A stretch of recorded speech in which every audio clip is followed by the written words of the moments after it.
ሰላም ክቡራን ተኸታተልቲ ሚድያና እዚ ትግራይ ኒውስ እዩ። ነዚ ዕለት ዝበልናዮም ዜናታት ድማ ሒዝናልኩም ቀሪብና ኣለና። ሰብስክራይብ፣ ላይክ፣ ሼር ብምግባር ናይዚ ዩቲዩብ ቻናል እዚ ቤተሰብ ይኹኑ። ብዋና ዋና ዜና ክንጅምር። ዋና ዋና ዜና መንግስቲ ኢትዮጵያ ኣብ መንጎ ኢትዮጵያን ኤርትራን ዘለዎ ውጥሪ ብዝምልከት ንመንግስቲ ኤርትራ ሕጹጽ ጻውዒት ኣቕሪቡ። ኣክቲቪስት ብርሃነ ገብረ ገርግስ ከቢድ ኣካላዊ መጥቃዕቲ ከም ዝበጽሖ ተሓቢሩ። ኣብ ዓፋር ምስ ዘለዉ ዕጡቃት ዘሎ ኣፈላላይ ብሰላም ዘተን ንኽፍታሕ ቢሮ ሰላም ጸጥታን ጸዊዑ። ሎም ዘናዮም ዋና ዋና ዜና እዚኦም እዮም። ዝርዝሮም ሃምስዕ ብቐርብ እዩ። መንግስቲ ኢትዮጵያ ኣብ መንጎ ኤርትራን ኢትዮጵያን ዘሎ ወጥሪ ብዝምልከት ንመንግስቲ ኤርትራ ሕጹጽ ጻውዒት ኣቕሪቡ። እቲ መግለጺ ሰራዊት ኤርትራ ካብ መሬት ኢትዮጵያን ክወጹን ምስ ዕጡቓት ጉጅለታት ዘለዎ ምትሕብባርን ከቋርጽን ዘጠቓልል እዩ። መንግስቲ ፌደራላዊ ዴሞክራስያዊ ሪፐብሊክ ኢትዮጵያ ሉዓላውነት ሃገር ንምኽባርን ኣብቲ ዞባ ሰላም ንምስፋንን ዝዓለመ ዕላዊ ደብዳቤ ናብ መንግስቲ ኤርትራ ልኢኹ። እቲ መግለጺ የተኮረሎም ቀንዲ ነጥብታት እዞም ዝስዕቡ እዮም። ሓደ ምውፃእ ሰራዊት ኤርትራ ኣብ ሰሜናዊ ምብራቅ ዶባት ኢትዮጵያ ዝገብሮም ምልክታን ወተሃደራዊ ምንቅስቃስን ጠጠው ብምባል ብህጹጽ ካብ መሬት ኢትዮጵያ ንክወፅእ ጻውዒት ቀሪቡ። ደገፍ ዕጡቓት መንግስቲ ኤርትራ ምስቶም ኣብ ሰሜናዊ ምዕራብ ዶባት ዝንቀሳቐሱ ዕጡቓት ሓይልታት ዝገብሮ ዘሎ ወተሃደራዊ ምትሕብባርን ቀጥታዊ ደገፍን ከቋርጽ ሓቲቱ። ጻውዒት ንልዝብ ኢትዮጵያ ነቲ ንልዕሊ ፍርቂ ክፍለ ዘመን ዝቐጸለ ዑደት ግጭት ብዘተ ንምፍታሕ ድልውቲ ምዃና ገሊጻ። ብዛዕባ ወደብ ዓሰብ ዝቐረበ ሕቶ መንግስቲ ኤርትራ ነቲ ናይ ምውፃእ ሰራዊትን ምኽባር ሉዓላውነትን ጠለብ ብኣወንታ እንተተቐቢልዎ መንግስቲ ኢትዮጵያ ኣብ ኩሎም ሓበራዊ ጉዳያት ንምዝርራብ ድሉው ምዃኑ ኣፍሊጡ ኣሎ። እዚ ድማ ጉዳይ ባሕርን ኣብ ወደብ ዓሰብ ናይ ምጥቃም መሰልን ዘጠቓልል ኩሉ መደያዊ ስምምዕ ንምብጻሕ ዘኽእል ናይ ሰላም ዕድል ምዃኑ ተሓቢሩ። እቲ መግለጺ ኣብ መወዳእታ ካብ ጎንጥን ዕግርግርን ወጢና ንህዝብታት ክልቲኤን ሃገራት ዝጠቅም ሰላምን ብልጽግናን ክንመርጽ ይግባእ ክብል ናይ ሰላም ኢዱ ዘርጊሑ። ኣክቲቪስት ብርሃነ ገብረ ገርግስ ከቢድ ኣካላዊ መጥቃዕቲ ከም ዝበጽሖ ተሓቢሩ።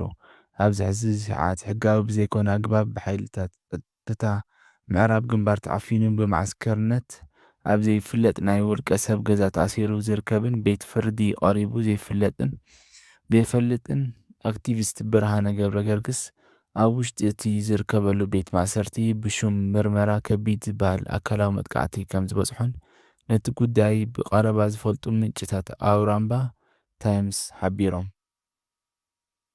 ጽምዶ ብዝብል ሹም ዝፍለጥ ኣብ መንጎ ዶባት ትግራይን ኤርትራን ናይ ዝርከቡ ህዝብታት ርክብ ንምስላጥ ንዝተጣየሸ ማሕበረ ፖለቲካዊ ርክብ ከም ዝመስረተ ዝንገረሉ ኣክቲቪስት ብርሃነ ገብረ ገርግስ ብትእዛዝ ኣዛዚ ምዕራብ ግንባር ዝኾኑ ብርጋዴር ጀነራል ምግበይ ሃይለ ብጥሪ 9 2018 ዓ.ም ተዓፊኑ ድሕሪ ምውሳድ ክሳብ ሎሚ ኣብ ወታደራዊ ይኹን ሲቪል ቤት ፍርዲ ክቐርብ ከምዘይተደለየ ዝተገለጸ እንትኾን ኣብቲ ብግዝያዊነት ተኣሲሩሉ ዝርከብ ቦታ ንዘለዉ ናይ ሓለዋ ጋንታ ቀረባ ዝኾኑ ምንጭታት ኣውራምባ ታይምስ ከም ዝገለጹልና ኣክቲቪስት ብርሃነ ኣዝዩ ከቢድ ዝኾነ ኣካላዊ መጥቃዕቲ ከም ዝበጽሖን ነዙይ ስዒቡ ብኣባላት ክፍሊ ሕክምና ምዕራብ ግንባር ናይቲ ግንባር ዋና መዋፈሪ ኣብ ዝኾነ ዓዲ ኮኸብ ሕክምንኡ ይከታተል ከም ዘሎ ሓቢሮምና። እቲ ኣብ ልዕሊ ኣክቲቪስት ብርሃነ ዝበጽሐ ከቢድ ኣካላዊ መጥቃዕቲ ቅድሚ 10 መዓልቲ ከም ዝተፈጸመ ዝገለጹ እቶም ምንጭታት እዙይ ድማ ብጀነራል ምግበይ ሃይለ ቀጥተኛ ትእዛዝን ክትትልን ከም ዝተፈጸመ ይገልጹ። እዚ ዝኾነሉ ምክንያት ድማ ኣብ ማሕበራዊ ሚድያ ብዝተቃልሐ ሓደ መረዳእታ ነቶም ጀነራል ብምንቃፉ ከም ዝኾነ እቶም ምንጭታትና ይሕብሩ። ኣብቲ ብማሕበራዊ ሚድያ ዝተቃልሐ መረዳእታ እቲ ኣክቲቪስት ንጀነራል ምግበይ ጨካናም ዝኾኑ እና ብራህረህ ኣምሪሩ እንትነቕፎም ዝስማዕ እንትኾን እቲ ናይ ድምፂ ቅዳሕ ሕዚ እውን ኣብ ማሕበራዊ ሚድያ ተዘርጊሑ ይርከብ። ኣክቲቪስት ብርሃነ በዚ ዝተልዓለ ናይቶም ጀነራል ናይ ውልቀ እስረኛ ኮይኑ ከም ዘሎ ዝሕብሩ እቶም ምንጭታት እቲ ማሰርቱ እውን ትካላዊ ኣሰራርሓ ብዘይተኸተለ ኣገባብ ከም ተፈጸመን ዝምልከቶም ማሕበራት መንግስቲ ከም ዘይፈልጥዎን ይሕብሩ። ከም ሓበሬታ እቶም ምንጭታት በዚ ኣገባብ እዚ ዝተኣሰረ ብርሃነ ቅድሚ 10 መዓልቲ ኣካላዊ መጥቃዕቲ ክበጽሖ ከሎ ውንኡ ስሒቱ ከም ዝነበረን እቲ ዝበጽሖ ጉድኣት ከቢድ ካብ ምዃኑ ዝተልዓለ ናብቲ ዝተገለጸ ናይ ግንባር ምዕራብ ማእኸል ሕክምና ብዊልቸር ከም ተወሰደን እቶም ምንጭታትና ወሲኾም ሓቢሮም።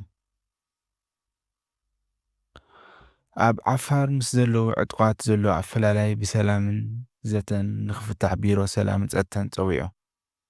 ኣብ ዓፋር ምስ ዘለዉ ዕጡቓት ዘሎ ኣፈላላይ ብሰላምን ዘተን ንኽፍታሕ ብተጋሩ መራሕቲ ሃይማኖትን ሽማግለታትን ዝግበር ዘሎ ጻዕሪ ተጠናኺሩ ንክቕጥል ቢሮ ሰላምን ጸጥታን ትግራይ ጸዊዑ። ሎሚ ኣጋምሸት ዝተቓልሐ ናይቲ ቢሮ መግለጺ ሕዱር ቂም ዝቖጸሩ ሓይልታት ክሕደት ክብል ንዝገለጾም ብሹም ዘይገለጾም ሓይልታት ናይ ስልጣን ሽውሃቶም ንምርዋይ እቲ ኣብ ሓደ መትከል ተሰሊፉ ብሄራዊ ቅያስ ዝሰርሐ ሰራዊት ግዳይ ትርጉም ኣልቦ መስዋዕትነት ይገብርዎ ኣለዉ ክብሉ ኸሲሱ።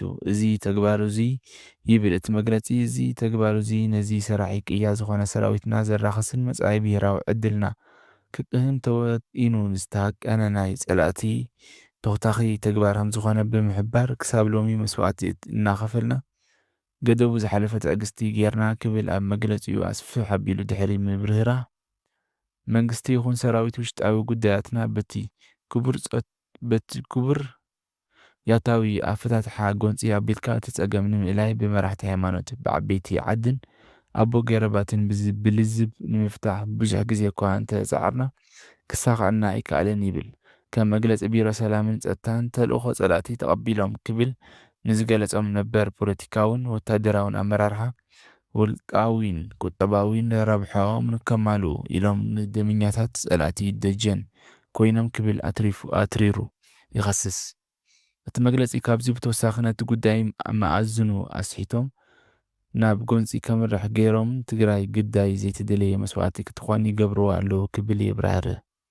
እቲ ናይ ቢሮ ሰላምን ጸጥታን መግለፂ ካብዚ ብተወሳኺ እቲ ሕዚ ዝኽፈል ዘሎ ዝብሎ መስዋዕቲ ትግራይ ዘየድሕን እኳ ደኣስ ብሄራዊ ጥፍኣት ዘስዕብ ከንቱ መስዋዕቲ ምዃኑ ብምሕባር ብዘይ ባዕል ሕደር ከብቅዕ ከም ዘለዎን ውሽጣዊ ጉዳይ ትግራይ ብውሽጣዊ ፖለቲካዊ ልዝብን ያታዊ ኣፈታትሓን እምበር ብኣፈሙዝ ከም ዘይፍታሕ መትከላዊ እምነትና ምዃኑ ፈታውን ጸላእን ክፈልጠና ንደሊ ክብል መግለፂኡ ኣዛዚሙ። ኣይኤስ ኣብ ፓኪስታን ኣብ